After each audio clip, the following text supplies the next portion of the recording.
This is my 2009 Zero MX that I just bought. I got it for $700, but power was cutting off when I bought it and it would only drive a few hundred feet at a time.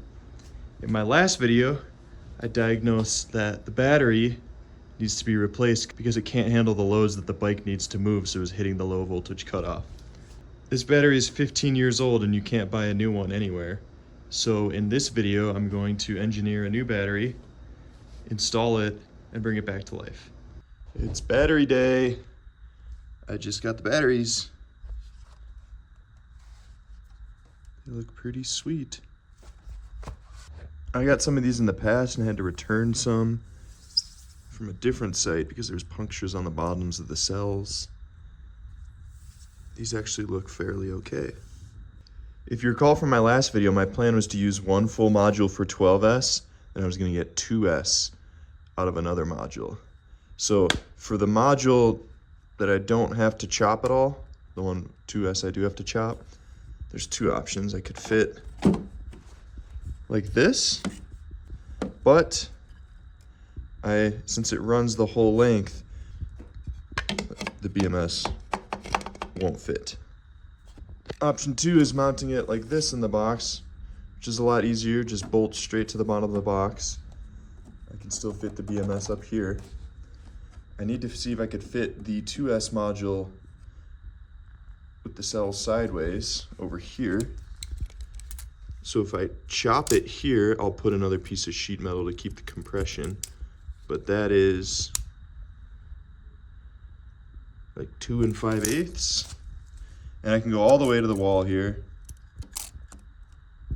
Exactly 2 5/8. This is pretty perfect. I might do this. Because my main battery pack is going to be 14 inches long, I have to go almost fully end to end. This end is fine. This end, the BMS is in the way, and I can't fit the battery pack in, so I need to relocate this. So I started looking at this, and I took these 4 mounting screws out, and it wouldn't come off because it looks like they've potted this board to the plate somehow, so it's not removable. Or maybe that's one fastener and the others are buried under this potting compound. What I'm going to do is just take this plate and mount it up here with some bolts this way. And I already went ahead and made a duplicate end plate to replace the one that I had to take out. Here's the hole's countersunk for mounting the BMS. And it'll be mounted up on top there. Here's the top of the pack. I just took the lid off. Here are all the individual cell lead connections. I can't use this board because there's some proprietary, I don't know if it's VW or Jeep software. I think these are developed by VW, but they're used in the Jeep Cherokee 2021 hybrid, I believe.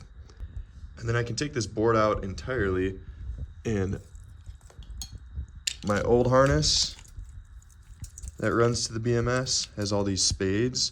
So I'll just put little rings with the matching spades on each one, route it through here, put the cover back on, and have it be nice and clean.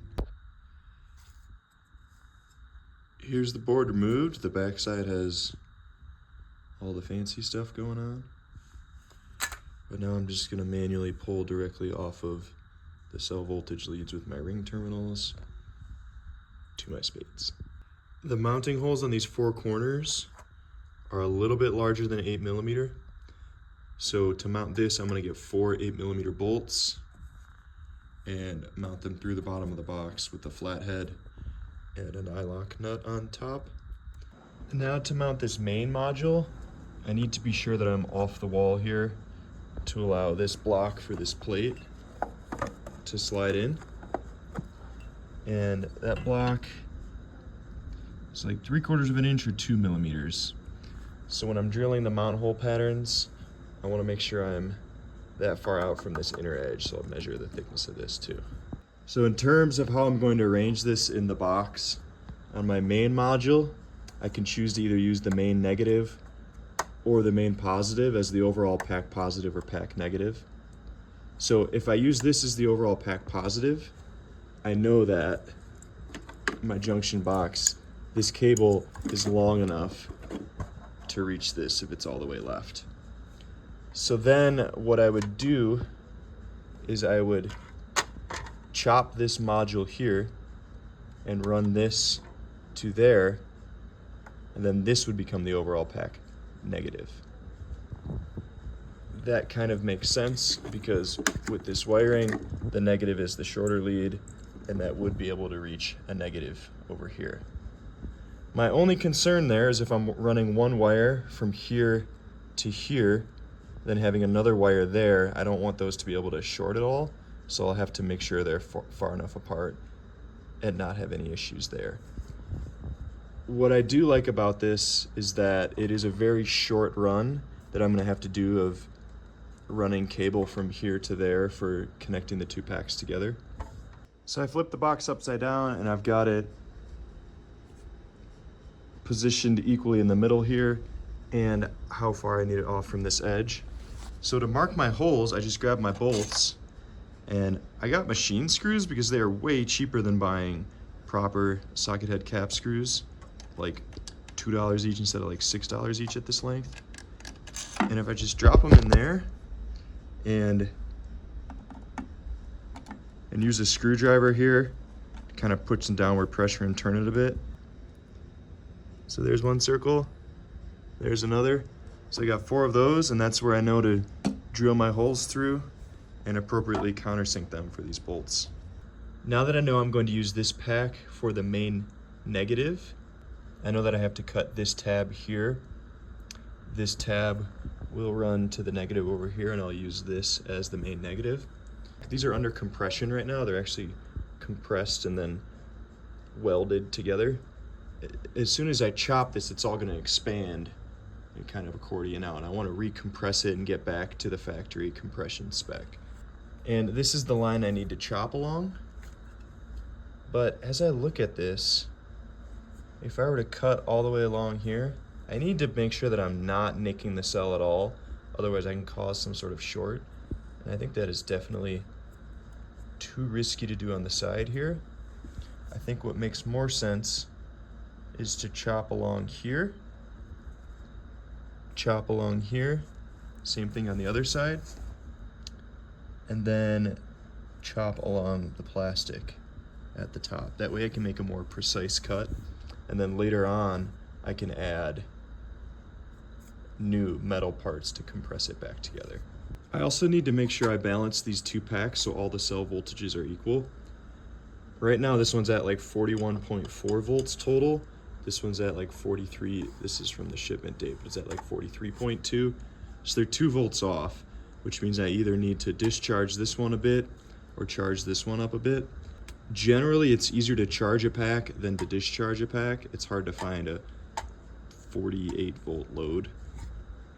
So I'm gonna use a power supply and charge this pack up a little bit until it's equal. I just went and checked each individual cell voltage to make sure the pack itself is balanced well. They're all within 2 millivolts of each other on this pack, which is very good. I can't ask for anything better than that.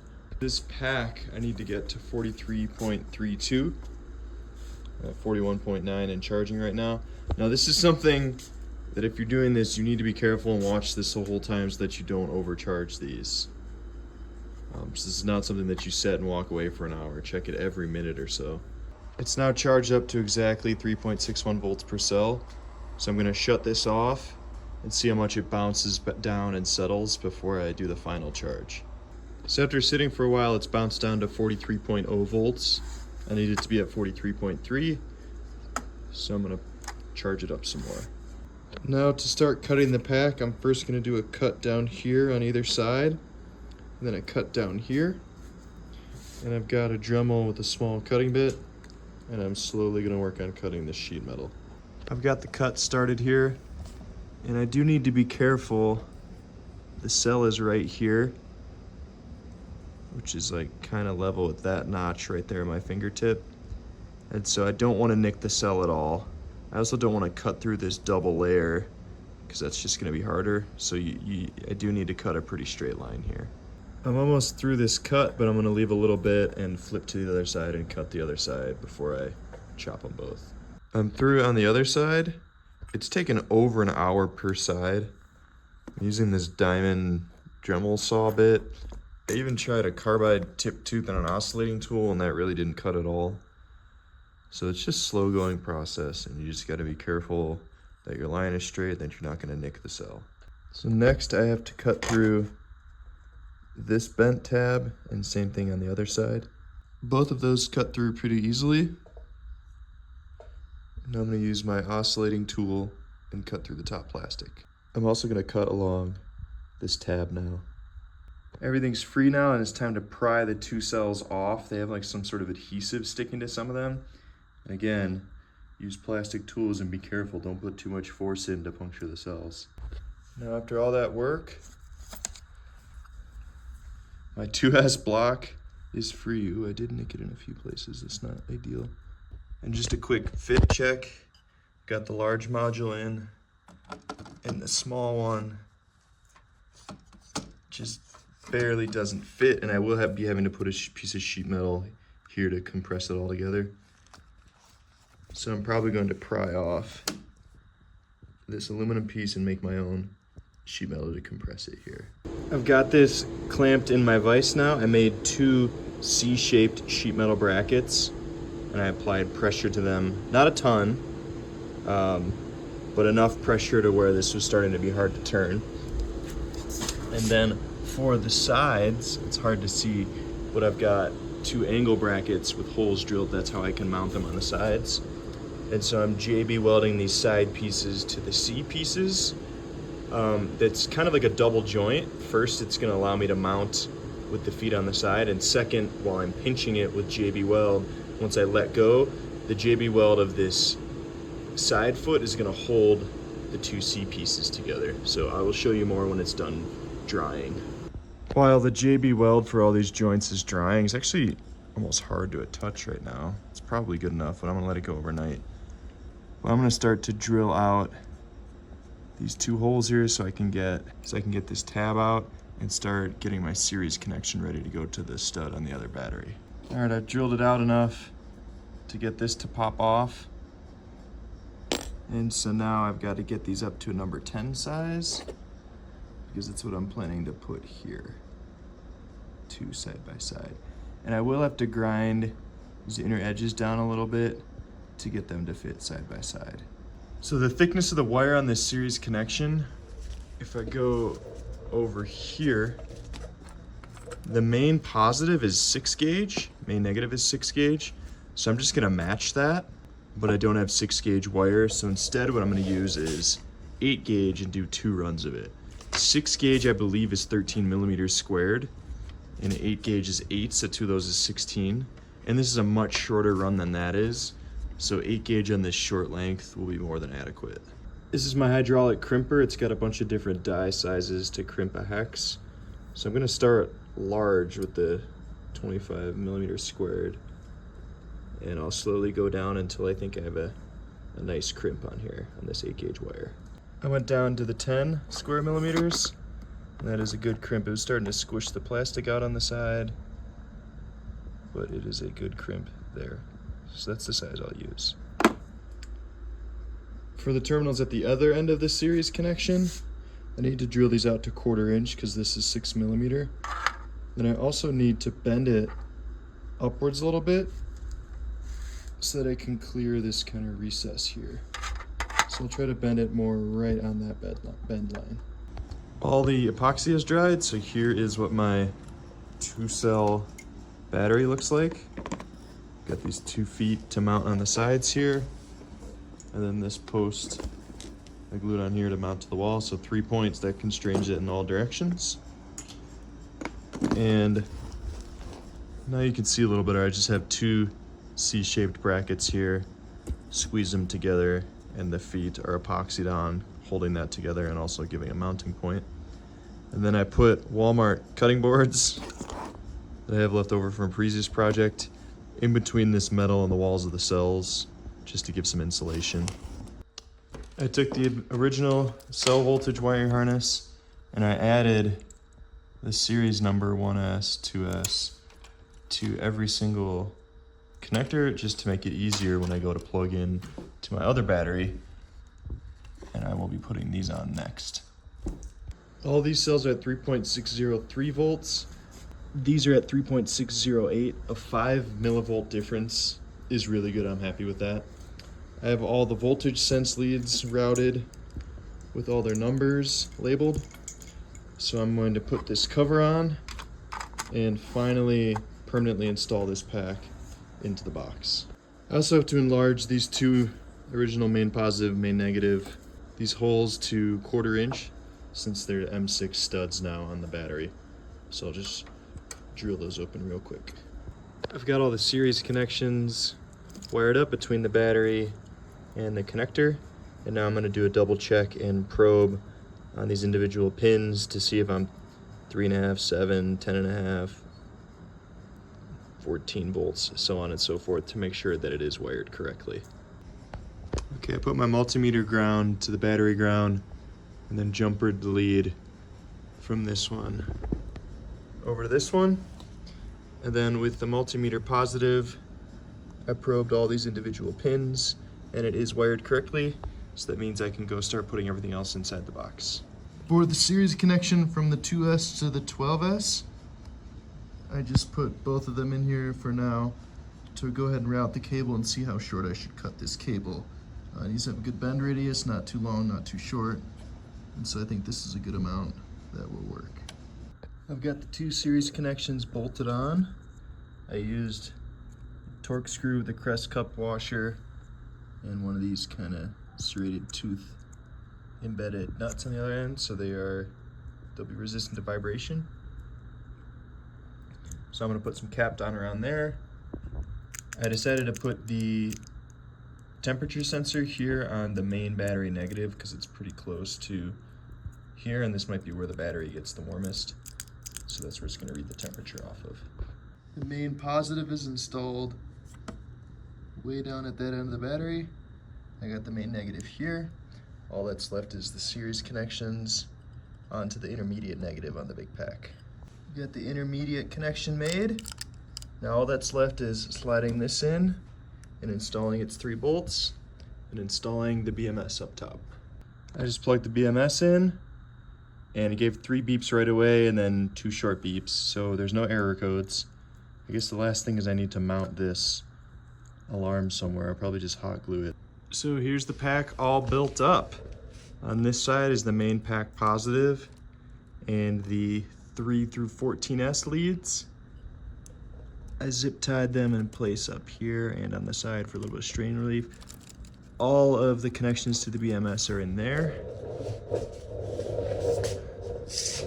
On the other side is the main pack negative and the series connection from the 2 to 12 module. This is the main positive and negative coming up here to the junction block. BMS is mounted inside. That's the temp sensor. Kind of looks like chaos in there, but I mean, it all fits. There's space. I had to add 1 screw here, 4 on the top for the BMS. And then on the underside, I put 1, 2 on the underside for the 2S module, 4 big ones on the underside for this module. So pretty minimal modifications to the box overall, and I'm pretty happy with this. Now, the BMS covers part of this up here from getting any water into here. In terms of water ingress, I'm not really concerned with this module because it's got the original cover on it. I'm more concerned about this module over here. You can see from the top, there's exposed cell tabs from the top. So I think I might get another piece of plastic, put it in here to completely block this off. I'll still have ventilation and airflow from all these holes on the bottom, and I'm not really worried about fluid ingress coming up from the bottom because anything that goes in there would immediately pool and come back out through the bottom. So later on I will block this up from water. And now I'm going to put the 2 end caps on and put it in the bike and hope that it runs a lot better than it did before. Okay, I just put in the main battery connection and the CAN communication, whatever it is. The battery still fits in here, which is good news. I'm glad it didn't change dimensions. So let's turn it on. I'm on the stand also, by the way, so in case it starts just spinning right away, it's more safe to be on the stand.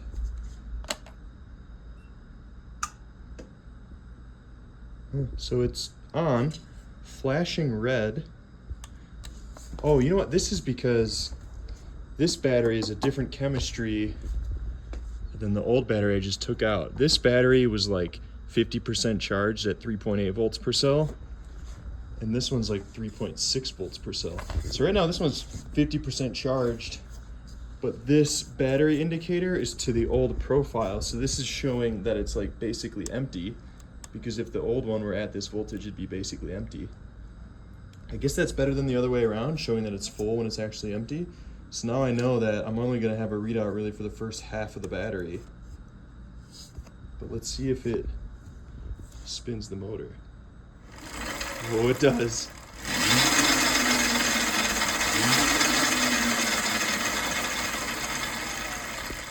Oh, this is awesome.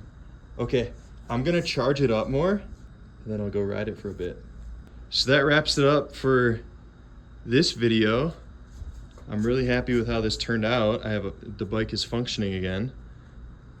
The battery cost me $200, shipping it was $70, and then I bought some brake pads and a kickstand and a few other hardware items to mount everything in here. And I originally bought the bike for $700, so I'm in about $1,100, and I think I have a fully functional bike right now. I also have these boards and these cables left over that I'm not going to use, and I have a 10S 36-volt battery still. I guess if anyone watching is local to Salt Lake City, Utah, wants these for a project, let me know, you can have them. But next video, I will ride this around a bit and do some testing, do some range testing, some power testing, and really just start trying it out.